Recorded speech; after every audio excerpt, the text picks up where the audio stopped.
Dave, we're going to start with a surprise album drop from the clouds. Sid, after 5 years, dropping uh, Broken Hearts Club.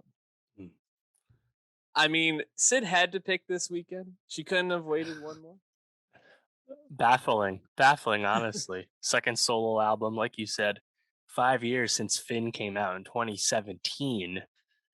I mean, shit, the last internet album, of course, which she's a member, key member, the last internet album was 2018. So it's been a long time, no matter what, for Sid, And I was actually reflecting on it. Even Steve Lacy, that kind of mediocre debut album from him, that was back in 2019. We haven't heard from really anyone in the internet too much. I think there's been some other solo records popping up here and there, but you've been waiting to see something from Sid, and this was actually quite the pleasant surprise for me, just because I was not super high on that first solo album, Yeah. Finn, and I think this has a nice sonic uh, departure from what she was doing on Finn. Namely, it's just much more upbeat and I think more pleasurable to listen to. So definitely a welcome surprise.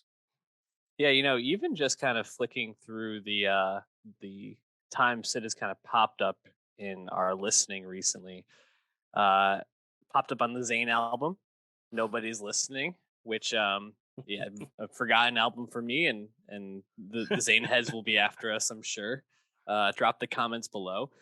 She was on Energy with Disclosure a few years back. That was Right. maybe the last like really big thing we listened to her. And I feel like there was something else more recently. She's been doing a few features here and there, but for the most part, kind of doing her own thing. And to see her just kind of pop up like this is really cool. And I found this, I think, similar to what you were alluding to be a really welcome and surprising second album. I just thought that this felt like a real step forward for her music wise, and Mm. just not only did I find this to be like a really pleasurable listen, just like some really sultry R&B, and she just sounds impeccable on it. But it just made me hope that this is like Sid kind of emerging to be part of the music world, more. Mm. Um, I don't know. It just was really nice to hear from her again, because you kind of forget just how talented she is, and then she pops back Right. up and you're like, oh man, she just sounds so good. Not only is she so talented, but she's been around such a long time, over 10 Yeah, years, as a founding member of Odd Future, really providing the early infrastructure for Odd Future to record their debut mixtapes and whatnot. So yeah, I mean, it's been so long and it's really only the second solo album, but because it feels like such a step forward from Finn, it's almost like a new first step sonically to me.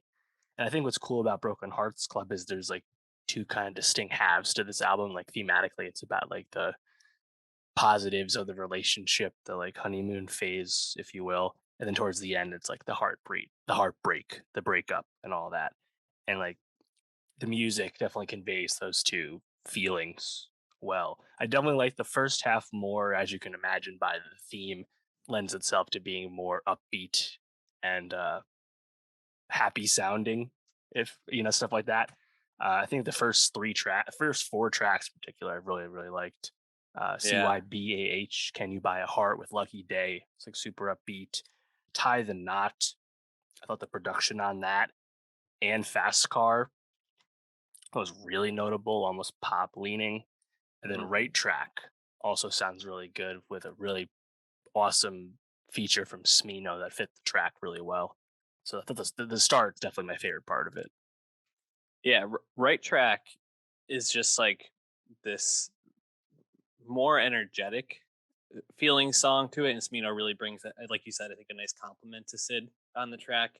I really really like the production, and specifically the bounciness of CYBAH just from the get go. It's just like you're just bouncing to, and just it's so sticky. It's a really really great way to start the album. I agree. I think those first four tracks are probably the highlight, but you get like a toned down ballad later on with Out Loud Mm. with Kalani that I think is just really beautiful, and her and Sid just sound really really great trading verses together. Um, I agree that I think the second half of the album it doesn't hit just as much as the first half for me, but I still found it to be a really nice listen, especially Yeah. BMHYWDY. I don't know what that stands for, but Steve Lacy uh, produced. yeah, I think that just sounds really well produced. So that makes sense that Steve Lacy was all over that one. Also, just wanted to say I forgot to say that Steve Lacy was on the Vampire Weekend album from a few years Mm, back. So that was probably right. the last time we really like enjoyed a Steve Lacy thing. So this is nice to see him Yeah. producing and kind of collaborating again.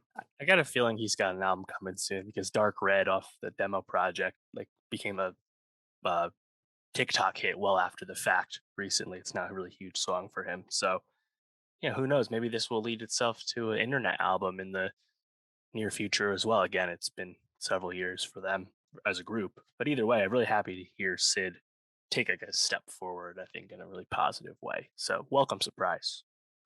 Absolutely. Well, we're going to be adding a Sid song to our Nowstalgia Best of 2022 playlist on Spotify. So check that out.